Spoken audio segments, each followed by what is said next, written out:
Então, a gente tinha parado em corrente alternada, vou dar uma passadinha rápida aqui. Então, a corrente alternada, né, ela foi meio que desenvolvida pelo Tesla, tá?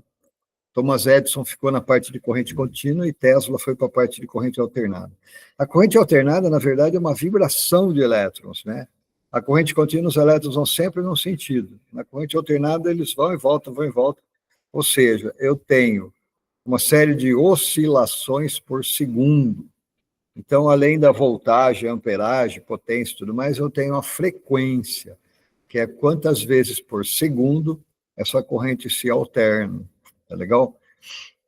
Ela é muito interessante e muito importante para a utilização nas comunicações eletrônicas, na parte de radionavegação e alguns instrumentos, radar e tudo mais, usa tudo corrente alternada.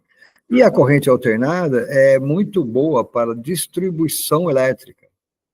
Então, você vê, nas nossas casas, nós temos lá 110, 220 volts, 60 Hz, que é a frequência, né? Então, a gente trabalha com corrente alternada. A corrente contínua é muito útil para as baterias, né? Então, a bateria acumula energia e você pode usar ela depois. Então, está no celular, está nas pilhas, está nas baterias. Mesmo nas aeronaves, né? As baterias são usadas para dar partida na aeronave. Depois que deu partida, o motor começa a funcionar, os geradores, alternadores que continuam carregando a bateria e alimentam toda a aeronave, porque a bateria sozinha não consegue suportar tudo, né? Então, as baterias são usadas normalmente para partida e emergência, tá? E é a corrente alternada que vai fazer todo o mecanismo funcionar. Então, está aqui uma explicação, né, sobre a corrente alternada. Diminui bastante os equipamentos quando a gente trabalha com corrente alternada, então é bem usado. Então, aqui tem uma comparação, né? Na corrente contínua, quando você liga, ela atinge um determinado valor, tantos volts, e ela vai ficar assim até a hora que você desliga, tá? Então, a corrente contínua, você tem uma tensão fixa, que será mantida o tempo todo. Já na corrente alternada, quando você liga, ela vai atingir o máximo ponto positivo, depois ela volta para zero, depois ela atinge o máximo ponto negativo, então ela fica alternando, uma hora para um lado, uma hora para o outro. Eu represento por uma senoide, tá vendo? Ó? Voltagem positiva e voltagem negativa, tá? O tempo para ela completar um ciclo, né, é muito importante, porque a gente vai trabalhar em cima disso, tá legal? Então, está aqui comparado, né? Nas aeronaves, né? A corrente alternada trabalha com 400 ciclos, ou 400 Hz, tá legal? Então, vamos lá. A intensidade de corrente muda dos dois lados, como eu já disse, então depois, se vocês derem uma lida aí, vocês vão ver o que eu já falei, tudo isso aí, né? Aí Faraday andou fazendo umas comparações, né? Então, o que aconteceu? Ele percebeu que se eu pegar um ímã, passar dentro de uma bobina, quando eu movimento ele num sentido, a corrente vai para um lado. Quando eu movimento no outro sentido, a corrente vai para o outro. E quando eu paro de movimentar, ele chega a zero. Então, o princípio de funcionamento é esse, né? Os alternadores, que são os geradores de corrente alternada, eles têm uma espécie de um ímã que fica passando na frente das bobinas, né? E vai gerando a corrente alternada. O polo norte gera de um lado, o polo sul gera do outro, e assim eu vou ter essa corrente alternada. E a frequência desse sinal vai depender da rotação desse gerador, né? Nós vamos ter uma matéria mais para frente aí, chamada motores e geradores elétricos, e lá eu vou explicar direitinho essas coisas aí, tá? Com mais detalhes. Aqui é só para vocês terem uma ideia, né? Então, quando eu tenho um condutor passando dentro de uma linhas de campos magnéticos, né? A gente já viu isso no ímã. Os campos magnéticos, as linhas de força saem do polo norte e vão para o polo sul. E se eu tiver um condutor se movendo aqui dentro, os elétrons livres desse condutor são empurrados num sentido. E aí surge a força eletromotriz, tá? Legal? Aqui tem um negócio importante, ó. A lei de Lenz estabelece que uma corrente induzida causada pelo movimento do relativo flui de acordo com a direção do seu campo, se opõe ao movimento. Então, a lei de Lenz diz isso. Uma corrente gerada será inversa que o gerou, tá? Isso aí costuma cair. Na próxima página, a gente fala direção e polaridade. Então, existe a regra da mão esquerda, tá? Para geradores, tá legal? Então, aqui você tem ó, o movimento do condutor, o fluxo de corrente e a corrente induzida. O fluxo de campo magnético, desculpe, né? E a corrente vai ser nesse sentido. Então, se eu movo ele para cima, acontece isso. Se eu movo ele para baixo, a corrente vai para o outro lado, e assim por diante. Tá legal? Então, usa a regra da mão esquerda. E aqui está explicando uma espira, né? Ó, tá vendo? Se fosse uma bobina, né? Quem passa no polo norte, a corrente entra, passa no polo sul, a corrente sai. E se eu ligar dois anéis coletores, né? Eu vou ter aqui duas escovas. Uma vai ser uma hora positiva, outra hora negativa, e eu vou ter um gerador simples. Tá? Aqui está mostrando. Ó. Quando ele estiver nessa condição, não corta nada, então 0 volts. À medida que eu começo a girar isso aqui num sentido, ó, uma das espiras passa no norte, outra passa no sul e gera uma corrente num sentido. Quando ele continua girando, ele vai chegar a zero de novo. Então, a hora que acabou o ciclo, né? E aí ele continua girando e agora ele vai gerar corrente no sentido contrário, ou seja, menos para o mais, do mais para o menos e assim por diante, tá? Completando o ciclo. Então, cada volta que eu dou aqui, completa um ciclo aqui, tá legal? E aí eu tenho essa informação aqui de ciclo e frequência, tá? Frequência, aqui, por exemplo, ó, se eu tenho um espaço de tempo de 1 segundo, e eu tenho 2 oscilações por segundo, eu tenho 2 Hz. Já nesse outro caso aqui, ó, eu tenho 8 oscilações dentro do tempo de 1 segundo, então eu tenho 8 ciclos por segundo, ou 8 Hz, tá? Olha lá, o número de vezes que cada ciclo ocorre no período de tempo é chamado de frequência, tá legal? Então aí, ó, ciclo e frequência tem uma formulazinha que às vezes cai essa pergunta, né? Qual que é a frequência de um gerador que tem tantos polos e está girando a tal RPM? Então aqui tem um exemplo, né?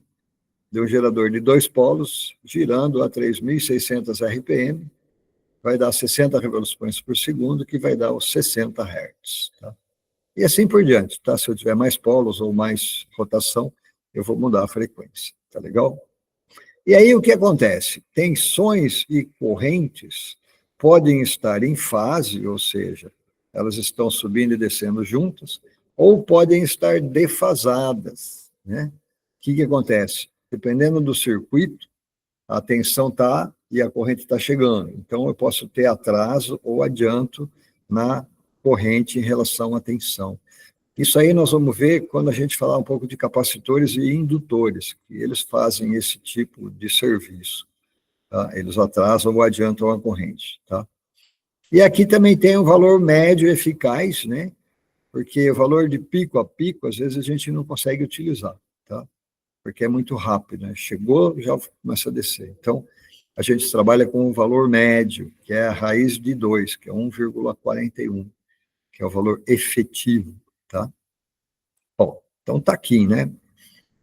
Se eu te der 110 volts, na verdade eu tinha 155 volts de pico a pico, mas acabou. Bom, agora eu vou começar a falar de bobinas ou indutores, tá? Aí o que acontece? Ó, quando a corrente flui numa bobina, a elevação da queda de fluxo permite uma direção depois da outra, provoca uma expansão no colapso. Então, o que acontece? Quando eu tenho corrente alternada, se eu pegar uma bobina e passar corrente contínua, ela vira um ímã, tá? Não serve quase que para nada. Quer dizer, serve para relé, serve para algumas coisas, mas quando a gente tem corrente alternada, o que acontece? Ó, o campo magnético está começando a passar pela bobina e está crescendo. Quando ele começa a crescer, o campo magnético dessa bobina vai ser induzido por uma corrente contrária, lembra da lei de Lenz? E essa corrente contrária vai tentar atrasar a corrente em relação à tensão, tá? Então eu vou ter esse atraso de corrente aí, tá? Olha lá, é chamada de força contra a eletromotriz, já que se opõe à voltagem aplicada. A indutância de uma bobina é medida em Henrys, que é um desses alemães aí, né? Assim como Ohm, Watt, todos eles foram os caras que começaram a estudar essas coisas e ganharam o nome deles. Então, é medida em Henry, tá legal? Então, aí está aí, motores, relés, transformadores, tudo que usam bobinas, e a indutância é abreviada pela letra L, tá? Então, aqui, ó, eu tenho indutores com núcleo de ferro, com núcleo de ar, e assim por diante. Eu tenho vários tipos de bobina, né, de fio fino, fio grosso. Cada uma delas tem uma função e ocorre em uma certa condição, né? Olha lá, ó, se o indutor tem uma indutância de 1 Henry, se a força eletromotriz é 1 volt, quando a corrente atravessa o indutor, então a razão é de 1 ampere por minuto. Então, essa é a unidade de indutância. Mesma coisa que a gente tinha lá nos resistores, nós vamos ter aqui nas bobinas, tá? Só que a medida de Henry é muito grande, então normalmente a gente usa um mili-Henry ou micro-Henry, que são minúsculas, né? Lembra? Mili, micro, são submúltiplos de uma unidade, tá legal? E aí, o que acontece? Eu posso ter indutores conectados, igual eu tinha os resistores, né? Se eu tiver indutores em série, tá vendo? Olha lá, ó, em série, a indutância total é a soma. Então, a indutância total é a soma do indutor L1, L2, L3 e assim por diante. Se eu tiver indutores em paralelo, a regra é igual das resistências em paralelo. 1 sobre a indutância total é a soma do inverso das indutâncias, tá? Então, eu vou usar a fórmula como eu usei nos resistores em paralelo, tá? E reatância indutiva é oposição por causa da reatância indutiva, por causa dessa indução que é dada. Então, quando eu tenho corrente alternada, essa corrente está pulsando, né? Essa corrente vai gerando uma corrente contrária e vai alterando as características do circuito. Então, existe um negócio chamado reatância indutiva, que é a letra XL, né? E aí, o que acontece? Quando eu for calcular a corrente, eu tenho que levar em consideração isso, tá?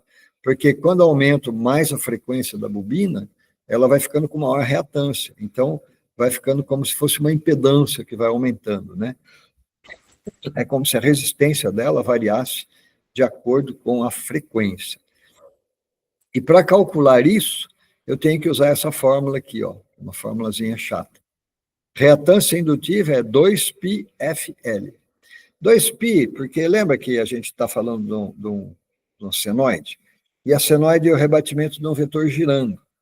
Então, 2π eu dou 2 voltas, 2π eu dou uma volta num círculo, né? A frequência multiplicada pela indutância. Então, quando eu multiplico tudo isso aí, eu vou ter a reatância indutiva, tá? Então, por exemplo, ó, uma indutância 0,14, 110 volts, 60 ciclos, então aí o que aconteceu? Se você for calcular, 2π, 6,28, vezes a frequência, vezes a indutância, você encontrou aqui a reatância indutiva, que deu 55 ohms, a reatância é medida em ohms. Se eu ligar essa bobina num 110, eu vou ter 2 amperes de corrente. Igualzinho a lei de ohms, só que agora eu tenho que levar em consideração a frequência e a reatância indutiva, tá? E aí, mesma coisa, ó, se eu tiver mais de um indutor, eu vou somando os indutores, acho a indutância total, 2π é frequência e indutância, eu vou ter a reatância indutiva para poder calcular a corrente elétrica aqui, tá legal? E se eu tiver indutores em paralelo, olha lá, ó, eu faço essa equação também para achar a indutância total em paralelo. Então, lembre-se, bobinas, chamadas de indutores, soma se elas estiverem em série e 1 sobre se elas estiverem em paralelo, igual a gente fazia com os resistores. Agora eu tenho o capacitor. O capacitor é um dispositivo que contém 2 placas. Aqui, eu vou fazer uma comparação, né? Por exemplo, se eu colocar esse interruptor nessa posição, a bateria vai carregar essas 2 placas. Elas vão ficar como se fosse uma pequena bateria. Carrego as placas, vou ter a mesma tensão da bateria aqui. Quando eu desligo ou ligo ela para baixo, ó, eu ponho elas em curto, a corrente passa e volta para casa. Então, eu consigo carregar e descarregar o capacitor, tá? Dessa forma, o capacitor trabalha ao contrário da bobina. Quando eu ligo, eu tenho tensão, mas ainda não tenho corrente, ele vai carregando, carregando, carregando, carregando, até chegar no máximo. E quando eu desligo, se eu tenho corrente, não tem tensão. Também surge a reatância capacitiva, tá? Então, está aqui, ó. Eu carrego e descarrego o capacitor de acordo com a conexão. O capacitor, como eu disse, são duas placas, né? E essas placas podem ter entre elas o ar, uma resina, papel, borracha, né? Então, isso aqui são constantes dielétricas. Então, eu tenho capacitores de vários tipos, né? Com vários materiais, tá? E cada um deles vai ter uma constante dielétrica que vai melhorar ou piorar, né? A reatância, tá? Então, está aqui as informações de novo. Vamos lá, eu fechei o contato aqui, eu vou ter uma corrente alternada passando nesse capacitor, e a reatância capacitiva vai alterar a corrente, né? Então, aqui a gente está falando dos vários tipos de capacitores, ó, capacitores fixos, capacitor de papel, capacitor de vários tipos, né? Ó, o capacitor de papel é assim, ó, uma folha de papel no meio, e eu enrolo ele, né? Tem capacitores a óleo, então entre as placas não tem óleo, tem capacitores de mica, né? É tipo uma folha de metal, né? Separada por um dielétrico chamado mica, parece um plástico, né? E assim vai, né? Cada tipo de capacitor com seus dielétricos, tá? E os capacitores têm várias formas, né? Redondos, cilíndricos e tudo mais. E agora eu começo tudo de novo. Se eu tiver capacitores em paralelo, ao contrário dos resistores e dos indutores, capacitores em paralelos, eu vou somar a capacitância total deles. É como se as placas fossem maiores, né? Eu pego duas aqui, estou ligando em paralelo, então as placas positivas e as negativas estão ligadas juntas, então eu vou ter uma capacitância maior. Lembre-se, capacitor em paralelo soma e capacitor em série vai ser 1 sobre, né? Que é exatamente isso aqui, ó, tá? Então, tomar cuidado com isso, porque às vezes cai esse tipo de questão, né? E a reatância capacitiva é o contrário. Eu tenho aqui. Deixa eu perguntar uma coisa para você. Só um minutinho. Você usa aquela sala, a última sala ali também? Não sei. Escola Latânica? Usa também. Vocês ficam com a chave dela? Fica lá na sala dos professores. Ah, aquela sala na administrativa? É. Sala dos professores? Isso. É aquela última sala ali de frente para a sala de reunião, né? É. Mas estou dando aula. Tá bom. Desculpa aí, pessoal. Então, a reatância capacitiva, eu tenho que calcular o inverso. 1 sobre 2πfc. Por quê? Ela afeta a corrente de uma forma inversa.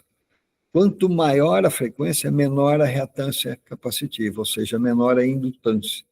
Tá legal?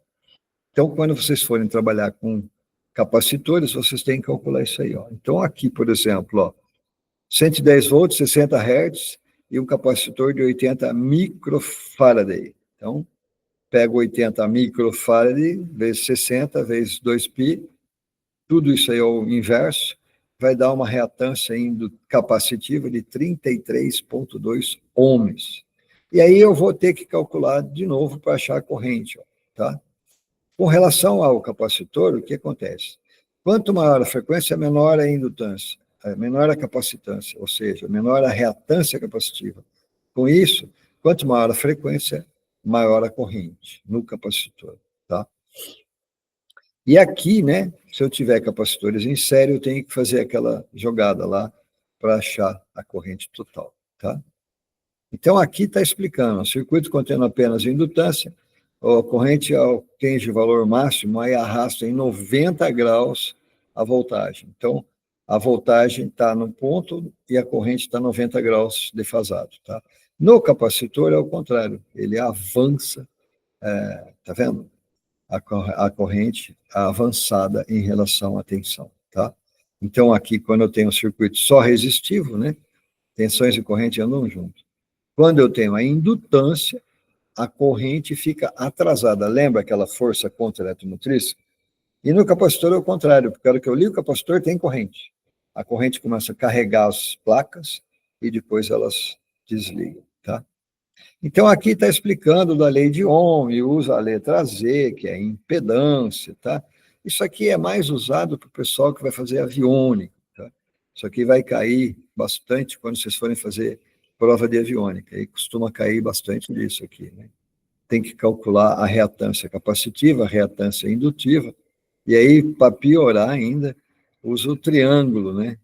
Olha lá, resistência, reatância e impedância. Então, você vai ter que usar Pitágoras, raiz quadrada da soma dos quadrados, tá? Fazendo como se fosse um triângulo, tá? Olha lá, XL menos XC vai dar o X, né? Então, você sempre vai ter aí a bobina ao contrário do capacitor, tá legal? Então, aqui estão alguns exemplos, né, do SPFL, calcula a reatância desse, acha a corrente, acha a tensão, né, e assim por diante. No fim, vai calculando, calculando, até que você chega ao final do valor resistivo, tá? Como eu disse para vocês, isso aqui é muito para pessoal mais de aviônica, tá? Isso aqui é um assunto um pouco mais complexo. Normalmente não costuma cair corrente alternada no base, né? Mas em alguns circuitos pode haver necessidade de ter isso aí, tá legal? Então tá aí, circuitos de corrente alternada em série, em paralelo, né? E você vai ter que calcular todas essas reatâncias aí, ó, de acordo com a necessidade do circuito, tá legal? E aí tem um negócio chamado ressonância. Quando eu falo que um capacitor e uma bobina estão ligados juntos, existe uma frequência que ressona. O que acontece? A corrente é atrasada na bobina e é avançada no capacitor. Então, quando eu tenho uma bobina e um capacitor ligados, eu vou ter uma reatância capacitiva. Aí faz esse monte de contas, soma esse monte de números, isso aí vai dar olha lá, 1 sobre raiz de 2π FL. Então, está aqui, né? Ó, um capacitor, uma bobina em paralelo, ligada numa frequência, você vai ter um circuito ressonante, que é muito usado para definir frequências e tudo mais. Tá legal? Então, ó, não se assuste muito com esses números, não. Isso aí, o que vocês podem saber que pode cair no básico é 2 ou 3 capacitores ligados em paralelo, 2 ou 3 bobina ligado em paralelo ou em série, né? Lembrando, capacitor em paralelo soma, indutor em série soma igual resistor e o contrário, né? Então, indutores em série soma, em paralelo é um soma. Capacitores em série você soma e em paralelo um sobre. Então, se você tiver cálculos desse tipo, que pode cair nas questões da ANAC, vocês vão fazer essa comparação, tá legal? As bobinas, os indutores, funcionam igual aos resistores e os capacitores ao contrário, tá? Beleza? Aí chegamos a um outro assunto, chamado transformadores, né? Transformador é um equipamento que muda tensão e corrente através de bobinas. Como eu tenho corrente alternada, o campo magnético está alternando. Se eu puser uma bobina aqui e outra bobina próxima, o campo magnético de uma bobina induz corrente na outra bobina. E essa indução é feita através do número de espiras. Então, eu faço uma bobina chamada primário, tá? Que está aqui, ó. Então, eu enrolo uma bobina do primário e enrolo uma bobina do secundário. E a relação de espiras aqui é que vai me dar a relação de voltagem. Normalmente, eu ponho um núcleo de ferro. Esse ferro é laminado, são várias lâminas de chapas de ferro invernizadas para evitar correntes parasitas. Então, essa é uma outra questão que costuma cair. Por que se lamina o núcleo dos transformadores e dos motores? Para evitar correntes parasitas. Porque como a chapa está aqui e a bobina está aqui, ó, pode surgir uma corrente circulando dentro do ferro. Chama perda no ferro, tá? Por que se lamina os núcleos das máquinas elétricas? Para evitar correntes parasitas. Guarda isso cai, tá? E aqui, por exemplo, se eu tenho 100 espiras no primário e 200 espiras no secundário, a tensão que eu colocar aqui vai sair o dobro. E vice-versa. Se eu tiver um transformador 100 espiras no primário e 50 no secundário, vai sair metade da tensão, tá? Então, o grande lance do transformador é esse. Vocês têm muito transformador de 110, 220. Às vezes você tem uma geladeira, né? Que é 220, vai ligar na tomada de 110, você compra aquele transformador 110 para 220. Normalmente ele tem um conjunto de espiras, primário e outro secundário, o dobro de espiras para poder fazer essa separação, tá? Então tá aí. Então, tem duas classes de transformadores, transformador de voltagem e transformador de corrente. Então, olha lá, ó. Uma bobina primária 10 volts e a bobina secundária 2 volts. Esse aqui é um transformador de corrente, né? Então, aqui vai ter uma corrente bem alta e uma voltagem bem baixa. E aqui é o contrário, 2 volts no primário, 8 volts no secundário, eu vou aumentar muito, tá? Então, tá aqui, né? Às vezes eu uso esse transformador para ligar e medir uma unidade de coisas, né? Tipo, se eu quero medir a corrente que está passando aqui, mas é uma corrente muito grande, então eu boto um transformador de acoplamento, que a gente fala, para poder ajustar isso aí e chegar na voltagem que eu quero, tá? Até mesmo colocar um medidor, né? Para medir a corrente. Você já deve ter visto aqueles alicate amperímetro, né?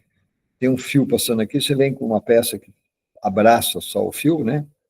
E eu consigo saber que corrente está passando. Por quê? Porque essa corrente está passando, está gerando um campo magnético, esse campo magnético induz nesse alicate, né? E esse alicate vai te dar em amperes, né? E assim por diante. Tá legal? Olha lá.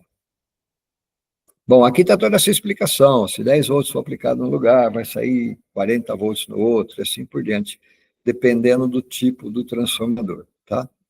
Então, ó, você tem que ficar esperto, porque às vezes cai questão desse tipo. Um transformador tem tantos respiros no secundário, tantos respiros no primário, quantos volts, né? Vocês têm que calcular.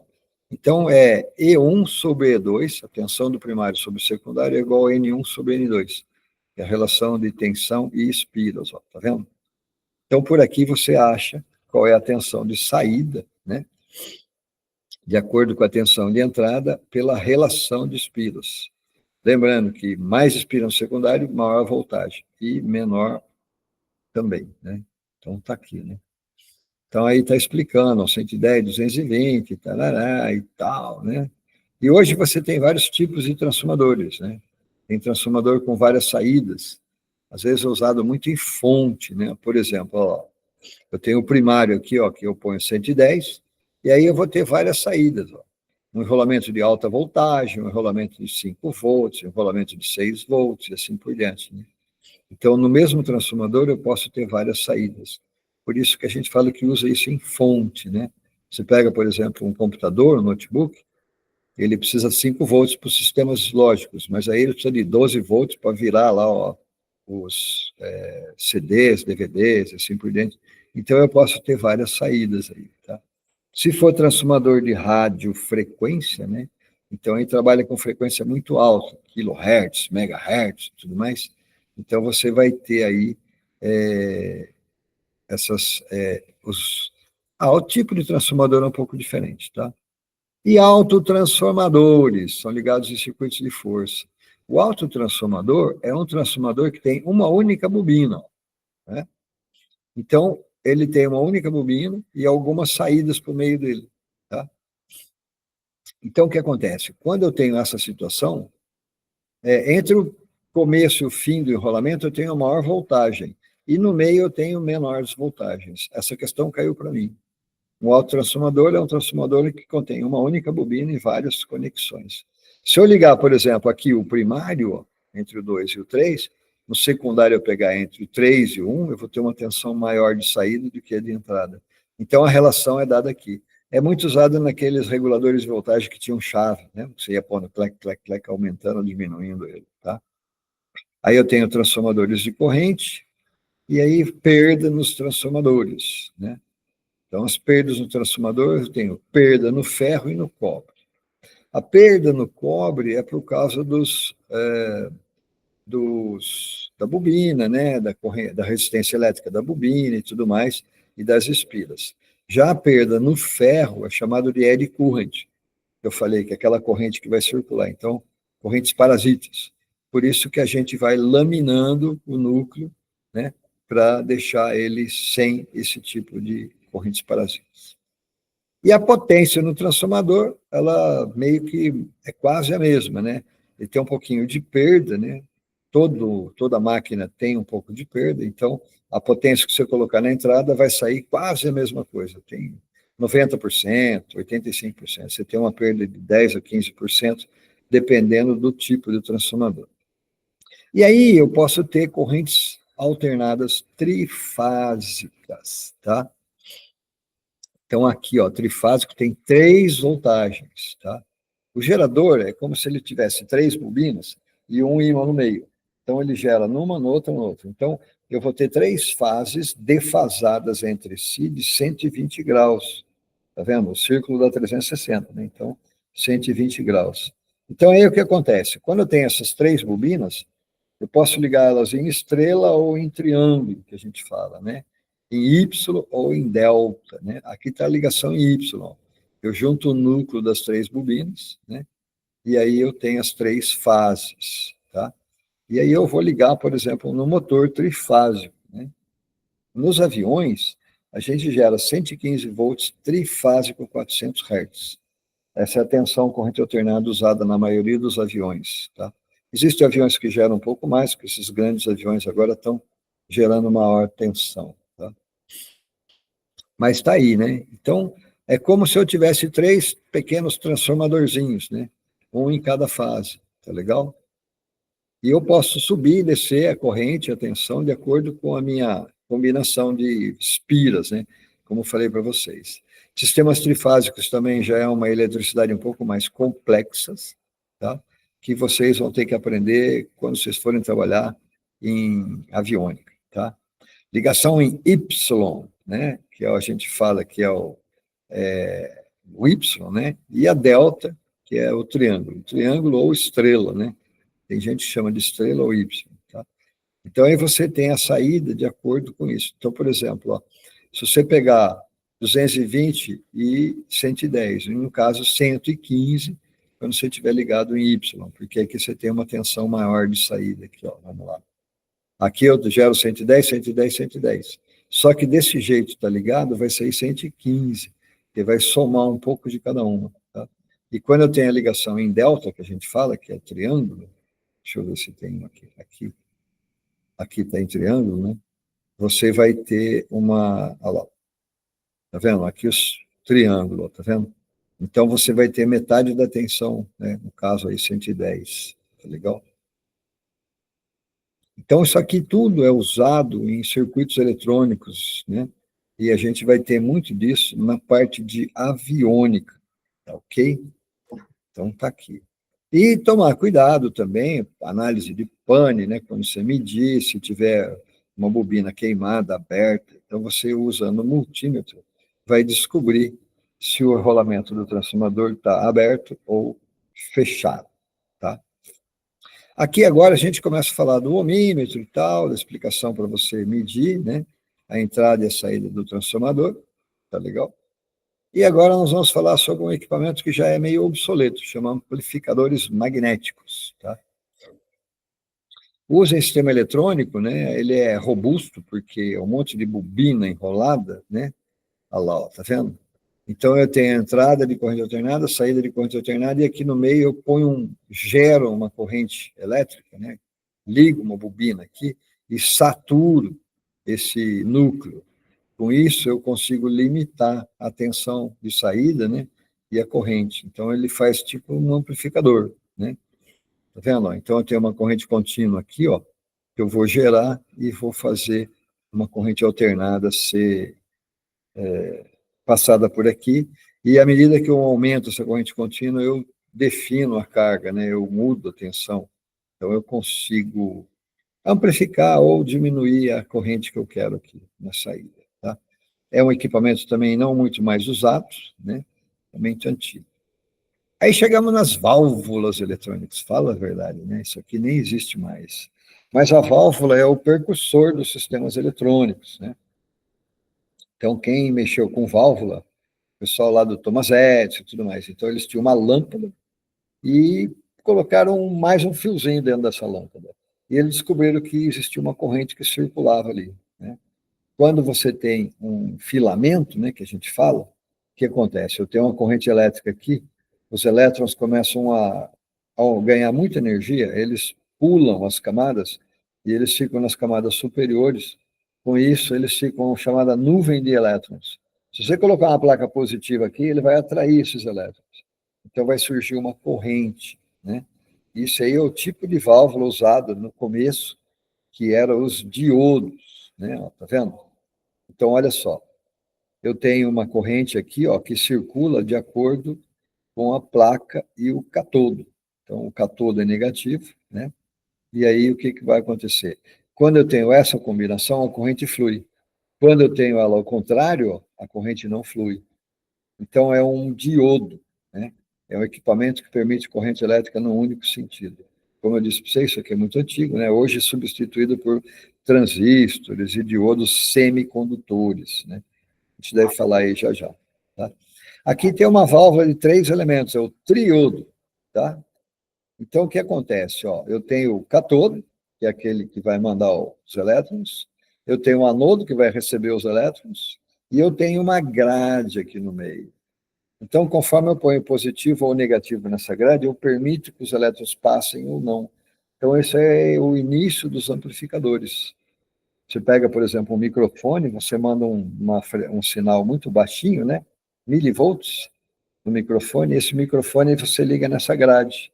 O que vai acontecer? Esses milivolts vão facilitar ou dificultar a passagem dos elétrons.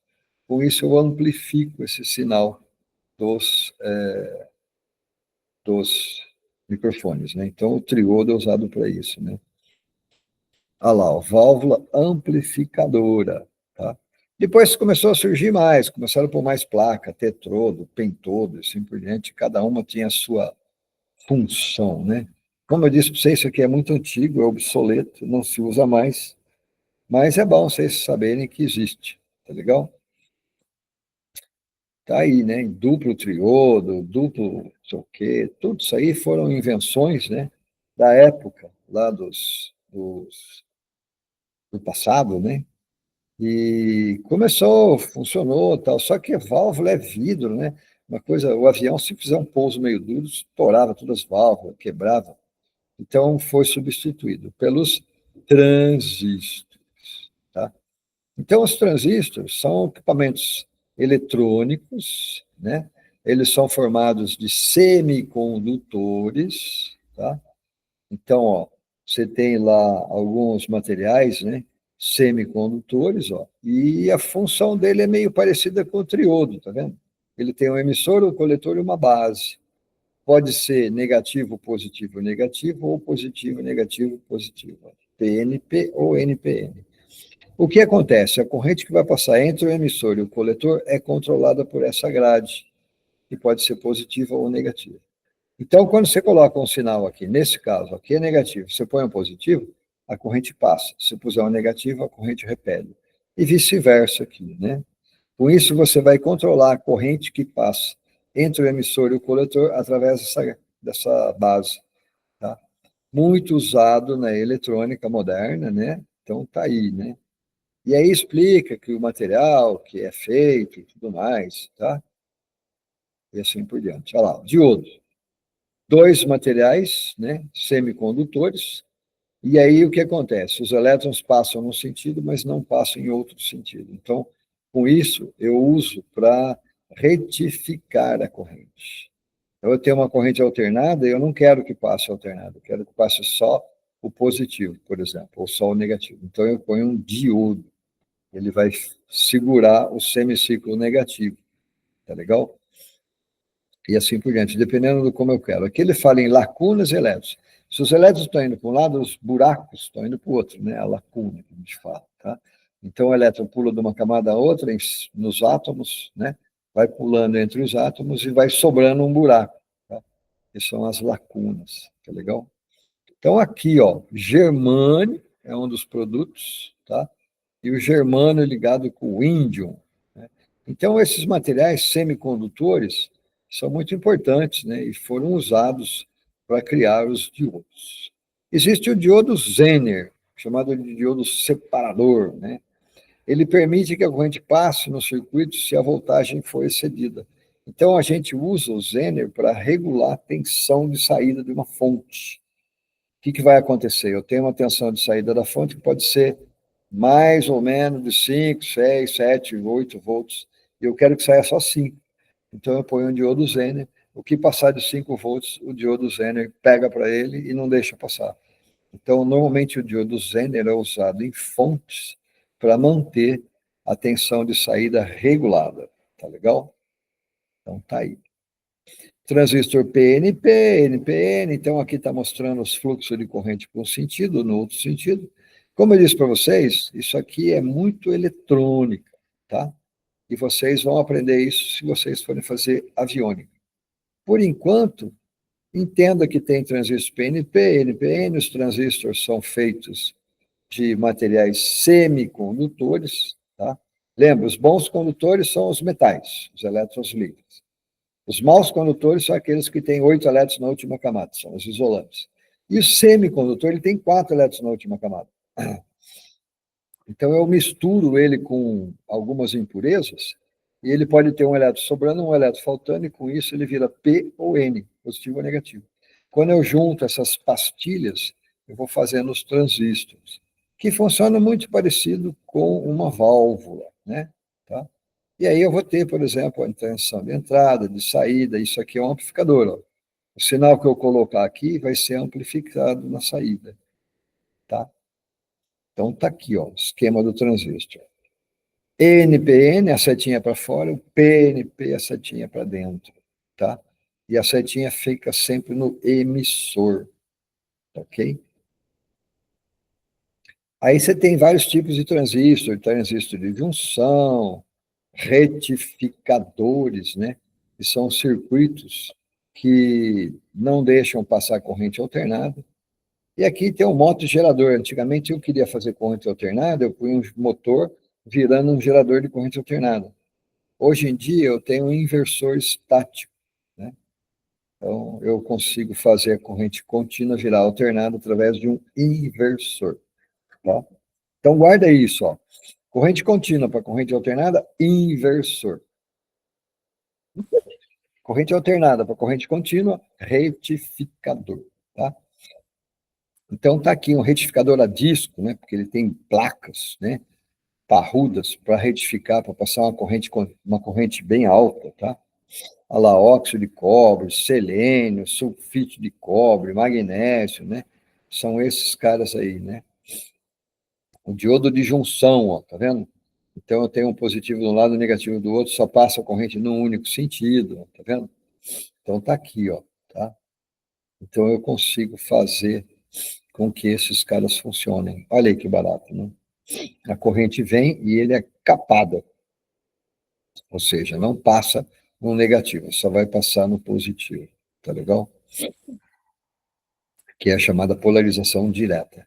Então, o que acontece? Retificação é o processo que você pega a corrente alternada e transforma em corrente contínua, tá?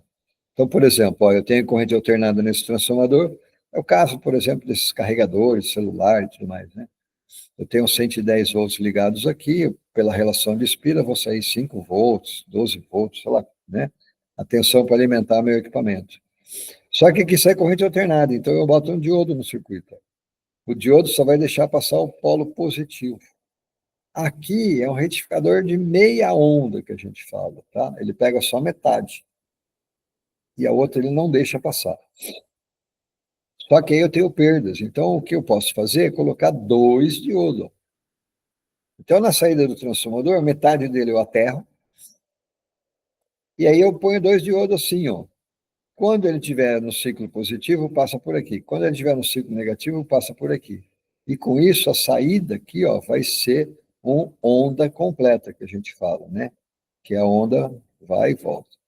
E eu tenho uma ponte de diodo, ó, tá vendo? Eu posso pegar 4 diodos, ligar dessa forma, ó. Aqui onde tem a flechinha apontando é a saída, ó, e onde tem a flechinha entrando é a entrada, tá? Então, agora, nesse resistor aqui, ó, eu vou ter corrente contínua. Porque quando passar por um lado, vai para cá, quando passar por outro, vai para lá. Então, no resistor vai ter sempre corrente contínua passando nele. Como isso aí ainda está meio oscilando, né? Olha lá, tá? Eu ainda posso usar capacitores e bobinas para filtrar, ó. Então, aqueles semiciclos positivo e negativo vão se alinhando, tá vendo? Em vez de ficar um monte de pulso, ó, e o capacitor descarrega e eu vou conseguindo fechar aqui, ó, o valor, tá? Então, tá aqui, ó. Eu tenho uma entrada, eu tenho um retificador e eu vou ter a saída de corrente contínua aqui, ó, usando capacitores e bobinas para fazer um filtro perfeito, né? Então, eu vou amortecendo essas ondas de choque e vou deixar ele retinho, tá? Então, está aqui, ó, os vários modelos de transistores e diodos, né? E a identificação de cada diodo, tá? Eles têm uma marquinha num dos lados. E aí tem o instrumento de medição de corrente alternada. Então, lembra que a gente viu aquele Darson Val, né? Aquele Darson Val tinha 2 ímãs e tal. Esse aqui funciona diferente, ó. Eu tenho uma bobina fixa, eu posso jogar corrente alternada, e uma bobina móvel que é curto-circuitada. Então, o que acontece, ó? Quando eu gero uma corrente elétrica aqui, eu induzo nessa bobina e essa bobina atrai ou repele as de fora e se move. Então, é um instrumento de ferro móvel, chamado ferro móvel porque o interior dele é todo uma bobina de ferro, né, fechada, né? E aí tem vários tipos de amperímetros e voltímetros que eu posso usar usando essa mecânica aí, né? Tá? Medidor de ferro móvel, medidor de bobina móvel. Olha aí que barato, ó. Eu passo uma corrente elétrica nessa bobinona aqui de fora, gero um campo magnético e ponho 2 placas. Essas 2 placas vão se atrair ou se repelir, porque elas vão receber o mesmo campo magnético. Então, quanto maior o campo magnético, maior a repulsão entre elas e o ponteiro vai mexendo. Parecido com aqueles que a gente viu, né? Só que é diferente, porque ele mede corrente alternada. Se você puser corrente alternada no Darson Val, o ponteiro dele vai ficar assim, né? Então, não é muito bom, não, tá? Esse aqui pode trabalhar com tensões altas e tudo mais, tá? E aqui eu tenho os medidores, os termopares, né? Fio de cobre, né? E dependendo de como eles forem ligados, ele gera uma voltagem e serve para mostrar a variação, né? Então, o medidor par termoelétrico. E medidor de variação, então, conforme varia, né, a reação, você tem uma reação indutiva, você tem uma bobina de corrente, uma bobina de voltagem, você tem o variômetro aqui no meio, tá? Medidores de potência, que são os watímetros, né? Eles normalmente têm 2 bobinas, uma bobina de tensão, uma bobina de corrente, tá? Então, para medir a potência. E os frequencímetros, né? Que são os medidores de frequência. Para medir a frequência, usa esse vibration, né? Então, o que acontece? Ó, eu tenho uma bobina aqui e um monte de lâminas. Cada lâmina tem um tamanho, uma palhetinha. Então, conforme eu ligo ele, aquela bobina lá vai fazer a corrente vibrar, as palhetas que estão da frequência correta aumentam e ficam vibrando, e as outras não. Aqui a gente terminou a apostila de eletricidade.